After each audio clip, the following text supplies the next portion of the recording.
بسم الله الرحمن الرحيم. ازيكم يا حبايبي؟ عاملين ايه؟ تعالوا معايا كده النهارده على الفيديو. هنعمل مسقعه جميله كده. تعالوا معايا. مسقعه قرداحي كده من غير لحمه ولا اي حاجه.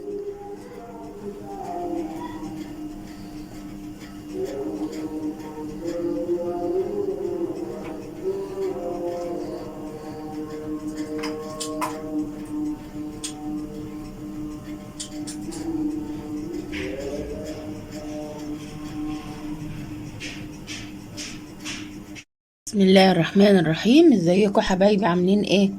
النهارده كده هنعمل اكله حلوه كده تفتح النفس. طبعا واضح كده من شكلها. هنعمل المسقعه بتاعتنا بتاعت زمان البلدي، ولا بلحمه مفرومه ولا باي حاجه. بصوا جميله كده اهي. هنقليها بقى، نقلي البتنجان.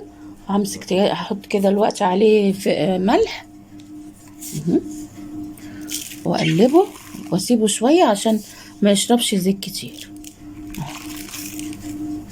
هروح منقطاه كده، وهحط بقى الطاسه على النار ونبتدي نعملها. حاجه مش هتاخد وقت، على طول كده. ونضرب القوطه بقى ومحضره التوم وكله.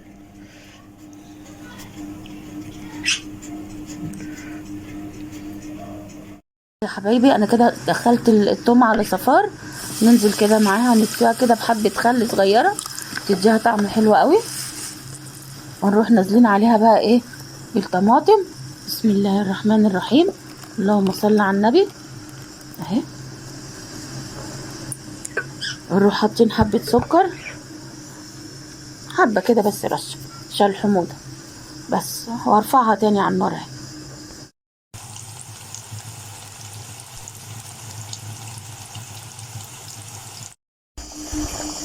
الصلصة اهي خلاص كده اتصلصت.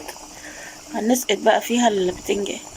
حبايبي انا كده بقى انزل اهو البتنجان والبطاطس وكله مقطعاه كده مكعبات اهو.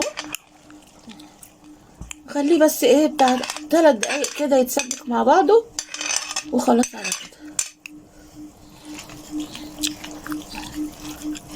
تبقى طعمها حلو قوي وجميلة، احلى كمان من اللي بتتعمل صينية باللحمة المفرومة. اقلبها كده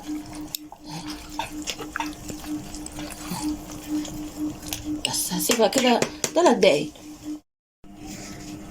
يا حبايبي غرفتها، وادي عيش بقى. وتعالوا اتفضلوا معانا. والليمون اللي انا كنت مخليلاه جميل اهو، وعامله بعصفر بس ده هو بقى بيقعد له كام شهر.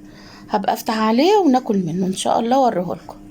بصوا المسقعه جميله جدا اللي هي البلدي، ولا لحمه مفرومه ولا اي حاجه. تنسونيش بقى في الشير وفي اللايك. والسلام عليكم ورحمه الله وبركاته.